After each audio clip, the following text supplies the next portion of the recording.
Here's a short podcast on a couple of things that people can do that might help them escape to some extent from the corporeal fantasy, as Spinoza called it, that we live in, the world of illusion.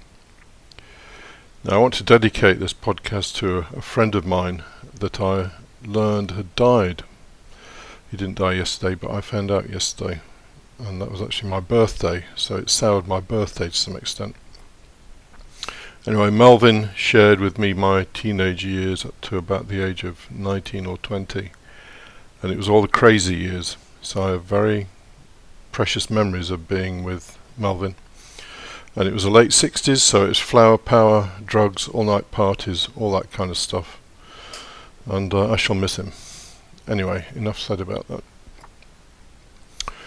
So here are two methods. You can find the text to this on the forum. I'll put the link at the bottom. You don't have to register. Just go in there, the very top entry which says Corporeal Fantasy, click on there, it'll show you the link to the thing, and just lift it out of there. So here we are, two methods. Part 1, existence. We are all lost in a world of thoughts, emotions, and the illusion of physical reality. That physical reality is an illusion is quite well established by modern neuroscience, and it was illustrated by Renaissance philosophers such as Kant, Schopenhauer, Berkeley, and Spinoza. Even further back, the Hindus were talking about Maya, the illusory world. There are many paradoxes associated with an attempt to disentangle ourselves from the 10,000 things, as they are called in the Tao Te Ching.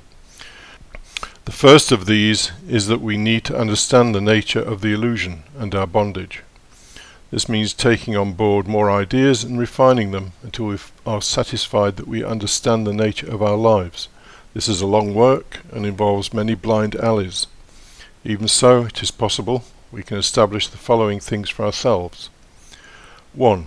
That the emotions are part of our animal nature and derive mainly from the will to life, or the survival drive. Number 2, that most of our ideas are inadequate and confused. This is inevitable, since we are tiny parts of an unknowable, large universe. Our physical reality is actually constructed by our consciousness. This is point 3. The brain builds our world picture and presents it to our consciousness. There's nothing out there, and in fact the world out there doesn't really mean anything. Establishing this within oneself is very important. If these things are not understood in the root of your being, there is no solid foundation for moving forward, and you will vacillate every time something new comes along. In summary, emotions, thoughts, and physical reality are just phenomena. We are interested in what lies behind phenomena, existence itself. Having established the understanding mentioned earlier, we can discard it. It's a bit like having a ball and chain attached to one of your ankles. If you want to become free, you need to study the ball and chain, and particularly the lock that keeps it attached. There is absolutely no point imagining that you can become free until you know the lock so well that it becomes possible to unlock it. All dreams of liberation are just imagination until you know the nature of your bondage.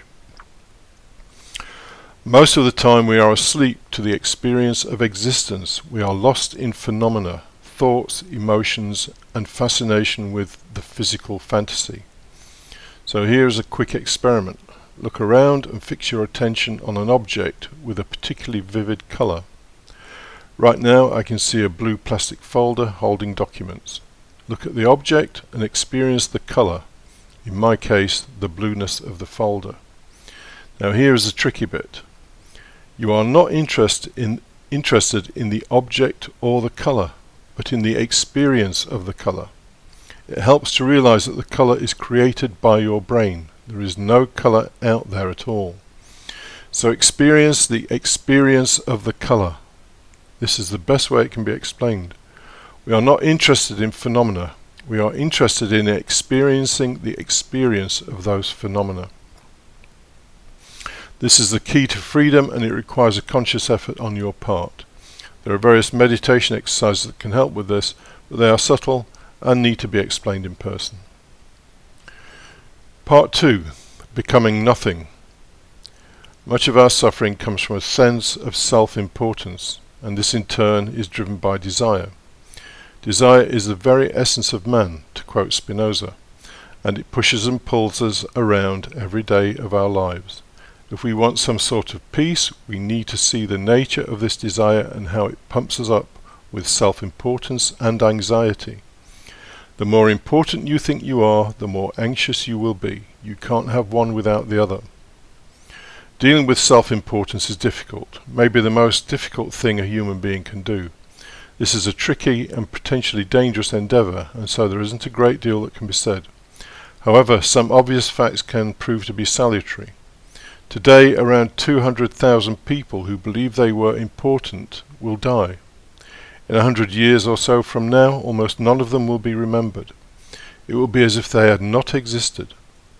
No one and nothing cares about your achievements and ambitions other than you. This is a judgment on how important your achievements and ambitions are. We all need a sense of our own authority and a self-love that is not predicated on any form of doing. Becoming free of self-importance is one of the most joyous things we can experience. In the morning it is useful to repeat some kind of mantra. Create your own or use something like the one below. Today I may die, along with 200,000 of my brothers and sisters. In this unknowably large universe I am nothing. I do not matter. Because I do not matter, I am wholly free. Losing self-importance and focusing more on the mysterious sense of existence beyond phenomena sometimes allows a person to experience peace, bliss and contentment. There are other ways, but this was my way.